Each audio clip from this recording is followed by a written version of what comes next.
The galactic Concord chamber echoed with murmurs, a grand assembly of towering alien species seated in concentric tiers, their disdainful gazes fixed on the trembling figure of Tivin.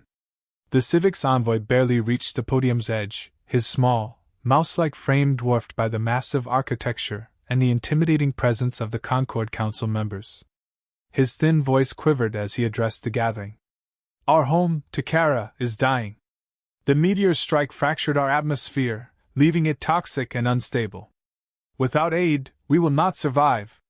Please, we beg for your help. Holographic projections flickered to life, displaying Takara's desolate landscape. Charred forests, lifeless seas, and an eerie orange sky filled the screens, a stark testament to the planet's demise. Tivin's large, expressive eyes scanned the council, searching for even a flicker of empathy. Instead, laughter erupted. A hulking reptilian alien leaned forward, his sharp teeth gleaming as he sneered. The Civics? What have they ever contributed to the galaxy? They burrow in dirt, hide from predators, and squeak for help. Let evolution take its course. Another council member, adorned in crystalline armor, waved a dismissive hand. Resources are finite. Why waste them on a species that offers nothing in return? The Concord has no place for such charity. Tivin's ears drooped, his tail curling tightly around his legs. He opened his mouth to speak again, but the assembly's laughter and dismissive chatter drowned out his voice. The Concord leader's gavel struck the podium, silencing the noise but not the scorn. The matter is decided, the leader announced. The Civics are a regrettable casualty of nature's cruelty. This session is adjourned. Tivin shuffled out of the chamber, head bowed, clutching the weight of his species' impending extinction. Far away, aboard the UNS Hope, Captain Reva Carter sat in her dimly lit quarters, reviewing intercepted broadcasts from the Concord. Humanity had only recently joined the Concord's ranks, a tentative acceptance forged from years of rebuilding Earth after their own ecological disasters. Reva's sharp eyes lingered on Tivin's desperate plea. Play it again, she ordered. The AI replayed the broadcast, and Tivin's words filled the room. The visuals of Takara's devastation mirrored Earth's not-too-distant past. She called a meeting with her crew, a diverse team of engineers, scientists, and pilots, all bound by the shared goal of proving humanity's place in the galaxy. The briefing room was alive with debate as Reva outlined what she'd seen. Captain, one crew member interjected. If we intervene, the Concord will see it as defiance. They could sanction us, maybe even revoke our membership. Reva leaned forward, her voice steady but resolute. Sanctions be damned. We've been in their shoes. We know what it's like to stand on the brink, hoping someone will care enough to pull us back. Are we really going to sit here and do nothing while an entire species dies? A hushed silence fell over the room. They called us warmongers, she continued. Destroyers. Maybe we were. But this is our chance to show them we can be more. That humanity can be the ones who save, not destroy.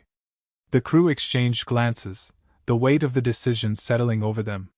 Slowly, nods of agreement spread across the room. What's the plan, Captain? One asked. We go to Takara, Reva said firmly. We save them. The Hope set its course for the dying planet, its engines roaring to life with a purpose shared by every member of its crew. As the stars blurred into streaks outside the viewport, Reva stood on the bridge, staring ahead. They weren't just defying the Concord, they were redefining what humanity could be in a galaxy quick to judge. In the shadows of the galactic hierarchy, where indifference reigned supreme, humanity prepared to make its mark, not through dominance, but through compassion. The UNS Hope emerged from hyperspace above Takara, its sensors immediately overwhelmed by the dire state of the planet. Toxic clouds roiled in the atmosphere, their orange hues illuminated by the distant light of a dim sun. Chunks of debris from the meteor impact still orbited the planet like a graveyard in the sky. The crew, silent for a moment, took in the extent of the devastation. Scan for life signs, Reva ordered. The readings were faint but present, clustered deep beneath the surface in dense subterranean networks. It confirmed what Tivin had described. The Civics had retreated underground, clinging to survival in fragile burrow cities. The landing was treacherous, the ship's stabilizers struggling against the planet's turbulent winds. When the Hope touched down, the crew donned protective suits and stepped out into the harsh, desolate wasteland. The ground was brittle and cracked, with jagged rock formations protruding like the broken bones of a once vibrant world. Through the haze, a small group of civics emerged, their movements cautious but deliberate. Tivin was among them, his eyes wide with a mix of hope and apprehension. "You came," he squeaked, his voice barely audible over the howling winds. Riva stepped forward, lowering her helmet visor to reveal her face. "We heard your plea. We're here to help." The civics led them underground through a narrow tunnel system, their small forms scurrying with practiced ease. The air became thicker but breathable, the oppressive noise of the surface replaced by a tense quiet. Burrow cities stretched out in dimly lit caverns, their structures a mix of natural formations and rudimentary craftsmanship. Hundreds of civics huddled together, their fur dull and matted, their bodies frail from malnutrition. One of Riva's engineers whispered, "They're barely holding on." The humans began surveying the area, gathering data on the civics' living conditions. They quickly identified the core issue. The meteor strike had released toxic elements into the atmosphere, and the planet's natural filters had been obliterated. Without immediate intervention, the surface would remain uninhabitable, and the underground ecosystems would collapse. As the humans worked, Tivin spoke of his people's plight. "We have tried everything we can. Our harmonics help us heal each other, but they cannot fix the air. We are too few, too small, and the predators above keep us trapped here." This last point piqued Riva's curiosity. "Predators?" Tivin's ears twitched, his voice dropping. "The Silthids. Giant insectids. They hunt anything that moves. We have no weapons to fight them." The mention of the Silthids painted a grimmer picture of the civics' existence. Not only were they battling an unbreathable atmosphere, but they were also prisoners of their own planet, constantly under threat from relentless predators. Riva's resolve hardened. Humanity had faced its own extinction-level threats. This was no different.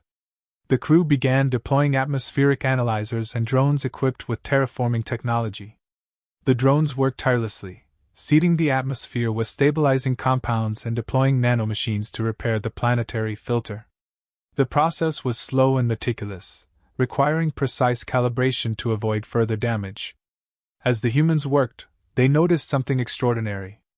The civics gathered nearby, humming in unison, their harmonics resonating through the cavern. The sounds were soothing, almost meditative, and had a noticeable effect on the crew. Tension eased, minor injuries healed faster, and morale improved. Dr. Elena Mora, the ship's biologist, approached Riva. "Their harmonics aren't just sound, they're bioempathic. They're able to influence physical and emotional states. It's remarkable." Riva nodded. "It's also why they need to survive. That kind of ability could change lives, not just for them, but for the galaxy." However, not all was progress. During a routine drone deployment, the team encountered their first Silthid. The creature erupted from the ground, towering over them with armored legs and mandibles that glistened in the dim light. Its size was staggering, its movements unnervingly quick.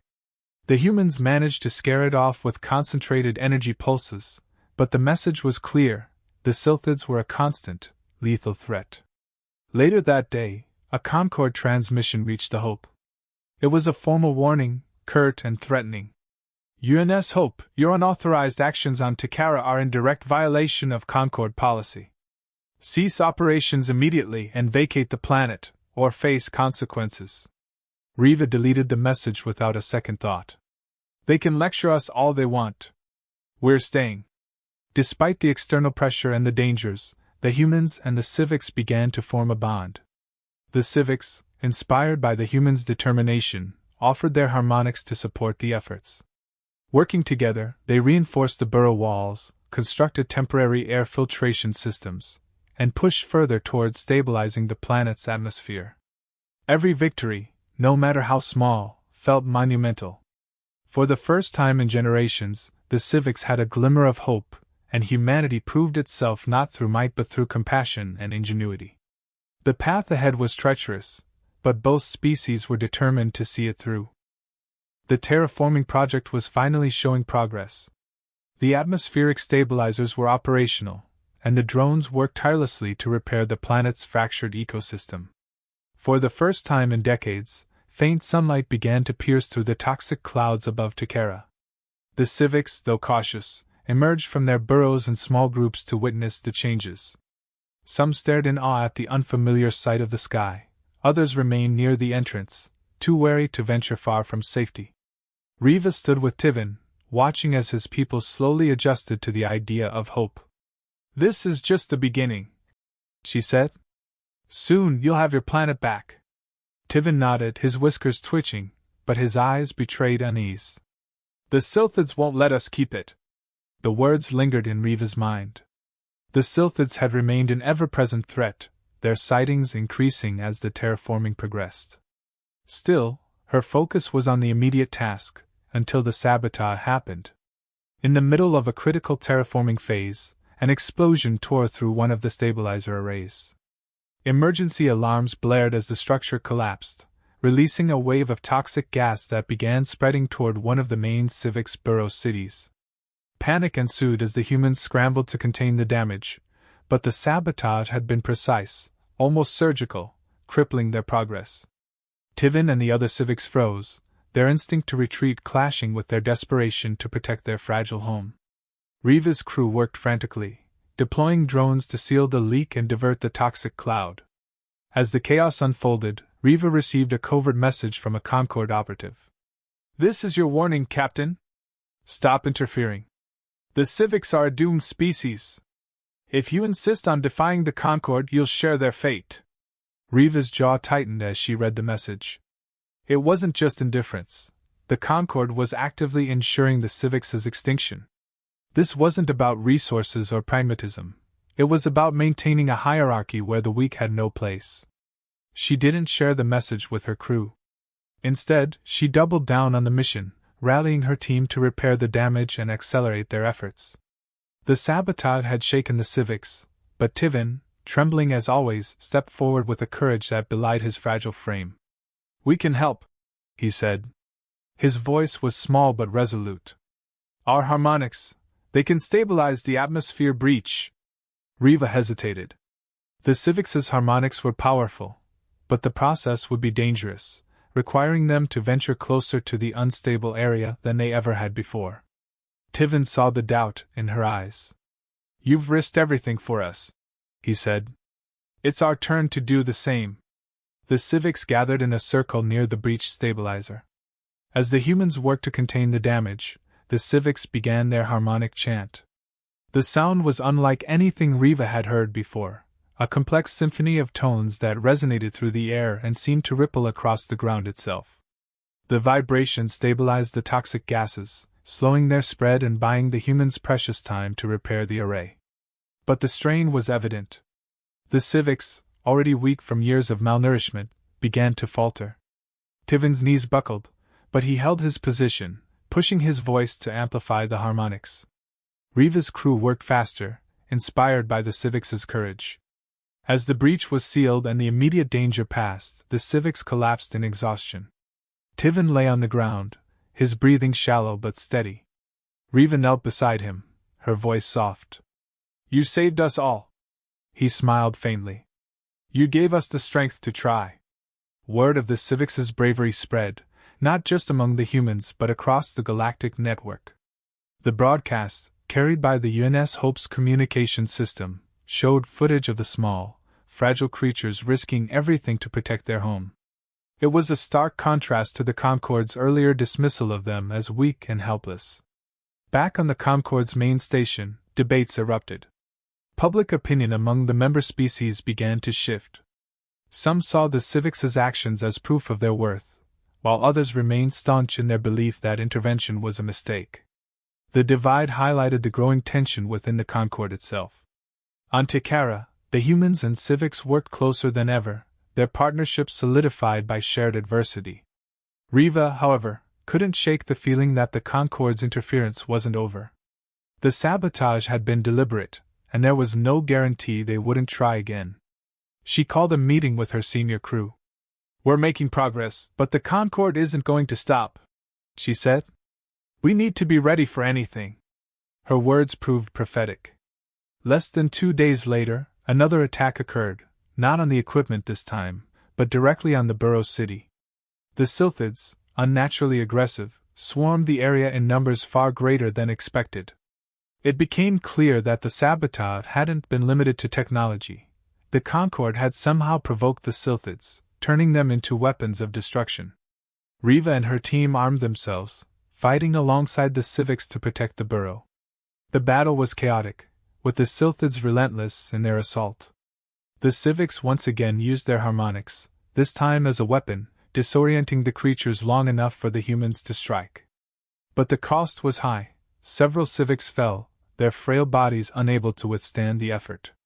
Through the chaos, Riva saw something she hadn't expected: unity. The humans and Civics fought as one, their vastly different strengths complementing each other. The Sylphids, formidable as they were, couldn't stand against their combined resolve. When the dust settled, the Burrow was safe, but the toll was evident. Riva stood before her crew and the remaining Civics, her voice steady despite the weight of their losses. "We've proven something today," she said. "Not just that we can survive, but that we can stand together. They tried to break us, to divide us, but they failed. We are stronger because of each other." Tivin, though visibly weakened, stepped forward. "We have spent so long hiding, believing we were too small, too weak to make a difference. But you've shown us that even the smallest voice can change the galaxy." The Civics and humans shared a moment of quiet solidarity. The fight wasn't over, but they had taken a stand.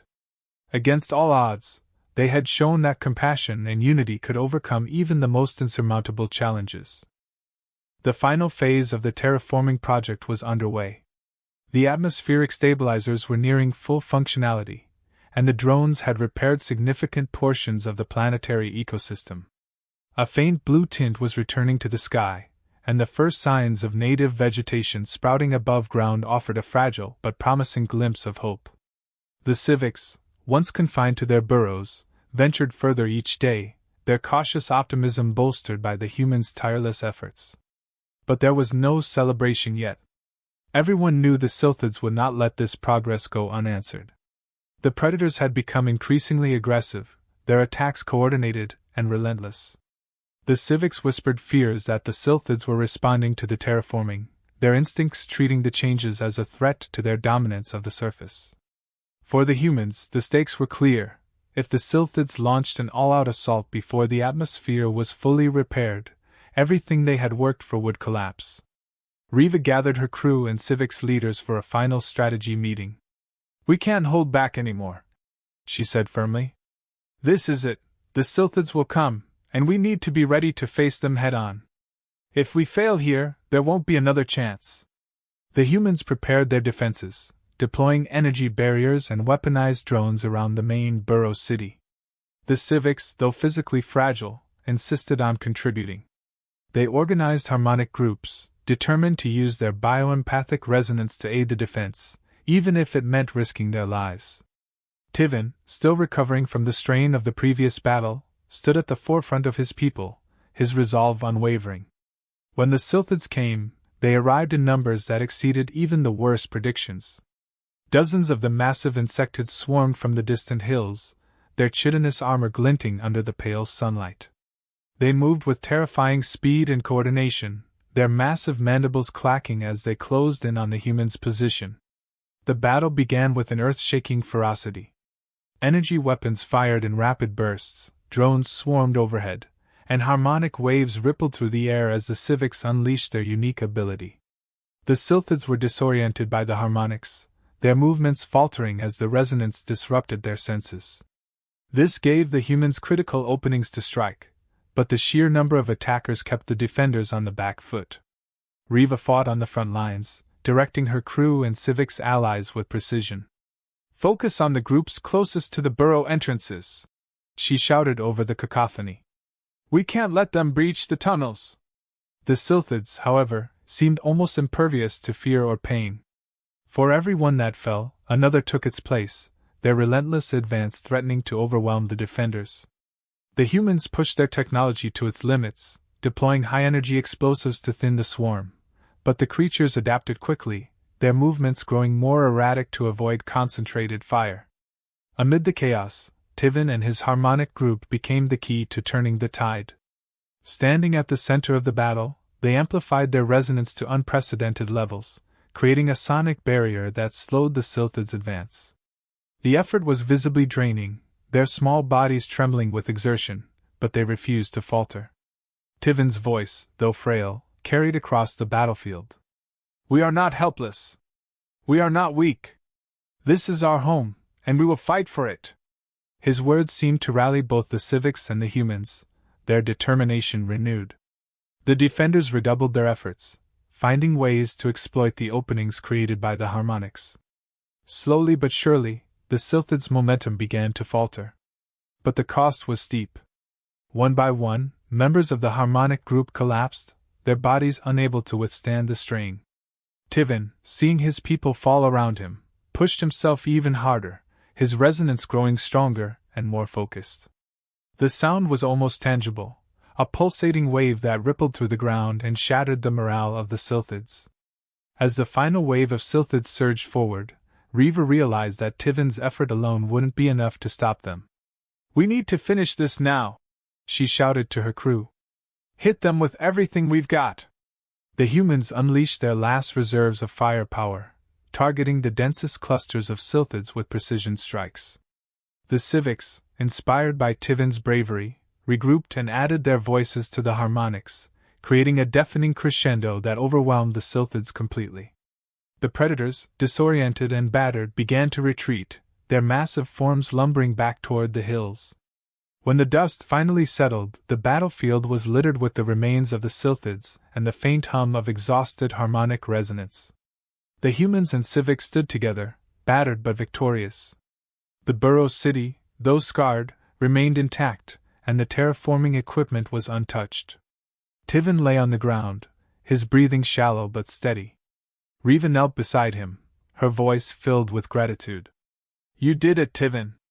You saved your people." He managed a faint smile. "We saved each other." The atmosphere continued to stabilize in the days that followed, the planet's air growing clearer and more breathable with each passing moment. The civics emerged from their burrows in greater numbers, their tentative steps above ground signaling the beginning of a new chapter for their species. For the first time in generations, they could look to the future with hope. News of the victory on Takara spread across the galaxy. The humans' defiance of the Concord and the civics' extraordinary bravery captured the attention of countless species. Public opinion turned against the Concord's cold pragmatism, and calls for reform grew louder. For Riva and her crew, the mission was more than just a success.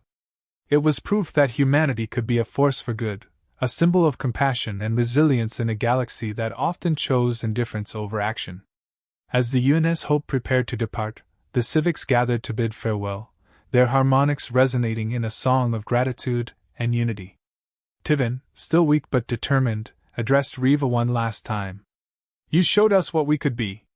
You gave us more than our home, you gave us courage. And you gave us purpose," Riva replied. "This isn't the end. It's a new beginning, for all of us."